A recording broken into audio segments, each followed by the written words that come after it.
Your German car is smarter than you think. Yes, every second, dozens of sensors are watching your engine. They track air, fuel, heat, and pressure all at once. When something's off, they know before you do. That's the good news, but here's the catch. These sensors fail quietly, then loudly, then expensively. A rough idle today can mean a fried catalytic converter tomorrow. Most owners ignore the warning signs. They pay for it later in bigger bills. This isn't about scaring you.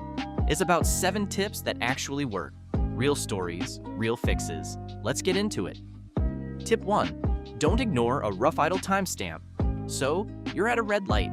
Your BMW shakes a little, then it settles. No big deal, right? Wrong. That shake is often the first sign of a failing MAF sensor. Think of the MAF sensor like your engine's nose. It sniffs the air coming in. When it gets confused, your engine either starves for fuel or drowns in it. Owners on the Bimmer Post forum describe this exact chain of events on turbocharged BMWs. A rough idle showed up first, then acceleration messed up, then a full loss of power. One owner even swapped the sensor twice, but it didn't help. To his surprise, the real problem was carbon buildup upstream, feeding the sensor bad data the whole time. Now, that's the scary part. You see, ignoring the carbon buildup isn't just annoying, it snowballs fast. Your engine will burn more fuel. It will idle rough and stumble under load. Eventually, it can foul your spark plugs. It can clog your catalytic converter too. That's a repair bill that grows like a snowball rolling downhill. Here's your tip. The moment you feel that shake, don't shrug it off. Get it scanned within a week. Catching an MAF issue early costs you 1 sensor. Catching it late costs you a sensor, a filter, and sometimes a converter. A small shake now, big bill later. Your call, not your car's. Trust the shake. See a mechanic. Tip 2, clean carbon before it builds. Here's a wild fact. Direct injection engines spray fuel straight into the cylinder. That sounds efficient, and honestly, it is. But it means fuel never washes over your intake valves. Nothing cleans them off. Over time, they get coated in carbon. It's very much like grease building up on a stove nobody wipes down. And there are multiple customer stories that point towards the same problem. On BMW's N54 engine, car owners schedule a cleaning called walnut blasting fairly often. Most aim for every 30,000 to 50,000 miles. But there was a lazy bro. He waited until 140,000 miles instead. His car had a rough idle the whole time. It also had a grumpy cold start every single morning. He finally did walnut blasting at 140,000 miles. The valves were caked in carbon, way worse than expected. That buildup explained his rough idle, his grumpy cold starts, and why he couldn't crack 13 seconds in the quarter mile. After cleaning, the car finally ran right. And now, the interesting part. There have been reports confirming that walnut blasting is BMW's own fix for these engines. So why does this matter for sensors? Because caked valves choke airflow badly. That throws off every sensor reading it downstream.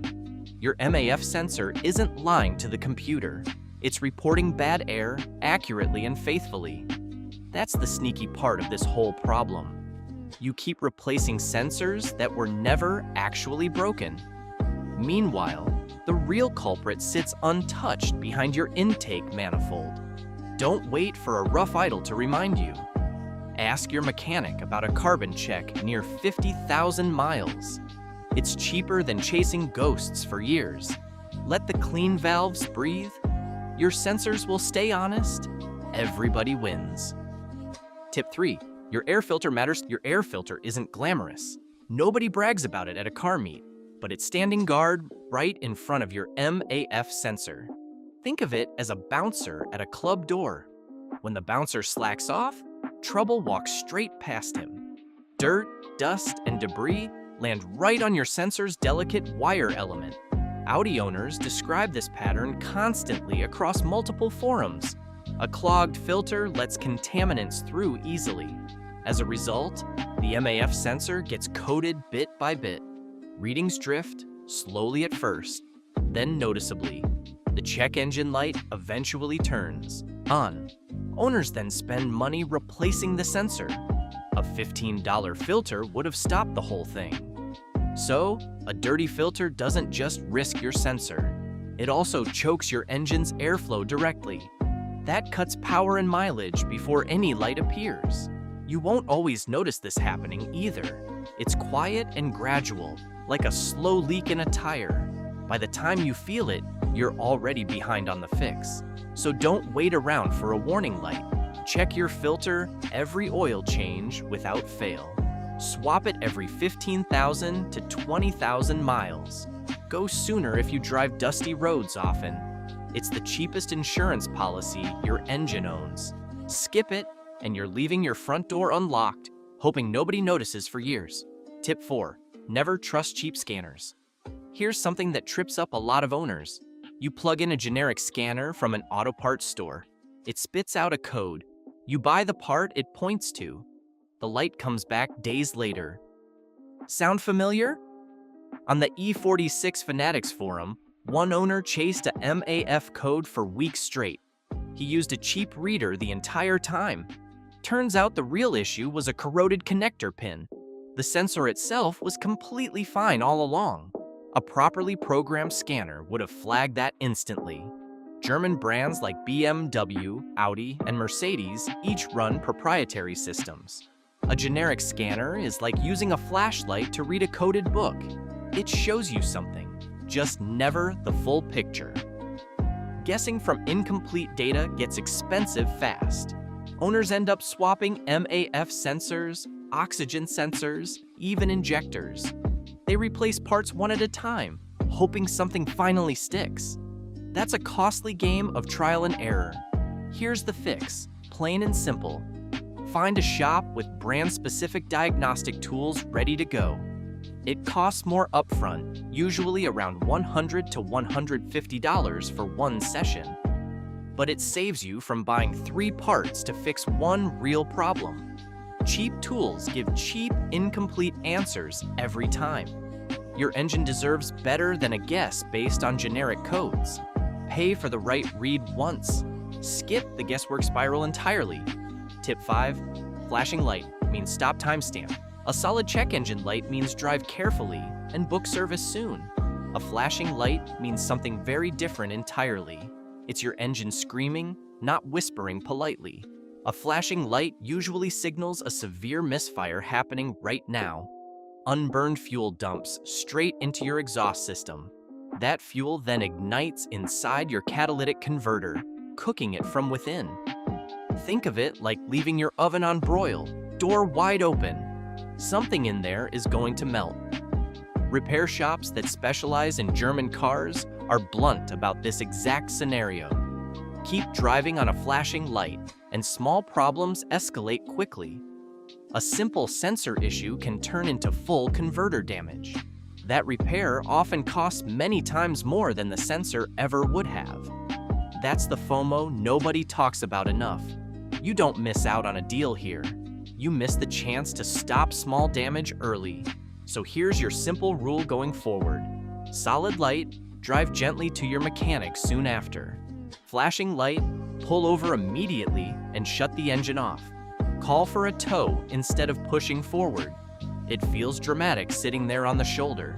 It's nothing compared to a new catalytic converter bill. 2 extra minutes parked beats $2,000 extra later. Trust the flash.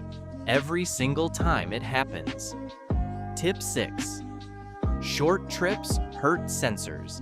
Here's something nobody warns new owners about early. Your engine needs to get fully hot to work right. Short trips never let that happen at all. On the Spool Street forum, one BMW owner explained his routine. His driving was mostly short highway hops for years. He was already worried about carbon buildup because of it. That instinct, it turns out, was completely right. Short hops mean moisture never fully cooks off. Unburned fuel lingers too, never quite clearing out. It's like pulling a cake from the oven too early every single time. Nothing ever fully sets the way it should. Oxygen sensors rely on heat cycling to self-clean. Skip that heat, and carbon builds up faster than normal. Your PCV system never gets a chance to clear itself either. Over months, this adds up to strange sensor codes. They seem random at first, but they really aren't random. They're the direct result of an engine that never stretches its legs. You can't always control your daily commute, and that's okay. But here's the tip worth remembering. Once a week, take a 20-minute highway drive somewhere. Let the engine breathe and get properly fully hot. This habit costs you nothing but a little time.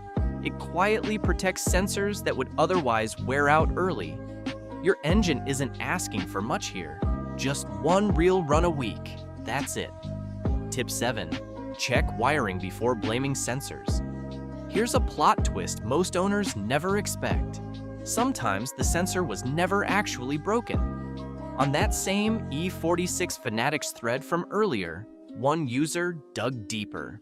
He found a corroded pin inside the sensor connector itself. However, cleaning it solved the entire problem instantly. No new parts were needed at all. That detail is worth remembering clearly. Sensors sit at the end of long wires. Wires corrode, fray, and loosen as cars age. So, a faulty connection can mimic a dead sensor perfectly well. It's like blaming your phone for bad service, when in reality, it's just a cracked charging port underneath. The phone itself was fine the entire time. Skipping this check is how mistakes multiply quickly. Owners replace the same faulty sensor twice or even 3 times. The same warning code keeps returning anyway, over and over. That's not bad luck at all, honestly. That's a missed connection, quite literally, sitting there ignored. Before you approve any sensor replacement, ask one question first. Did you check the wiring and connector already? A good technician will say yes without hesitation at all. If they can't answer clearly, get a second opinion fast. This 5-minute check can save real money. It catches the true culprit hiding quietly in old wiring. It stops you from blaming the wrong part entirely. Cheap wire, expensive mistake. Check it first, always, before you sign off on anything new. Bonus, skip cheap replacement sensors. Tahas tip, and it's a big one. When a sensor needs replacing, resist the bargain bin. One eBay buyer honestly reviewed a budget MAF sensor. The check engine light returned within 2 days of installing it. 2 days. That's barely enough time to enjoy the fix. Cheap sensors often use lower-grade materials inside them. They drift out of calibration fast, sometimes faster than the broken part they replaced. It's like buying shoes one size too small because they were on sale that day. You'll regret it with every single step you take. German engines run on very tight tolerances.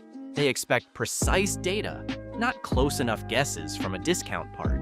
Genuine or OEM spec sensors cost more upfront, sometimes double the price. But they're built to the exact spec your computer expects to see. That means accurate readings, plain and simple, every time. Accurate readings mean your engine runs the way it was actually designed to run. Think of it this way for a second. You wouldn't put off-brand batteries in a pacemaker to save $5. Your engine's sensors deserve that same level of care and precision. Spend the extra money once, right at the start. Skip the whole cycle of returning boxes and chasing lights. Skip paying for labor twice on the exact same job, months apart. Buy it right the first time. So there you have it. 7 tips that separate smart owners from expensive mistakes. None of this is complicated. Change your filter. Watch your idle. Don't trust cheap tools. Respect a flashing light. Drive it hot sometimes. Check wiring first. Buy real parts. That's it. Your German engine isn't fragile. It's just precise, and precision punishes neglect. Skip these tips, and you'll be chasing sensor codes for years, wondering why the same light keeps coming back. Follow them, and your car runs the way it was actually built to run. Small habits now, big savings later. Your engine's counting on you.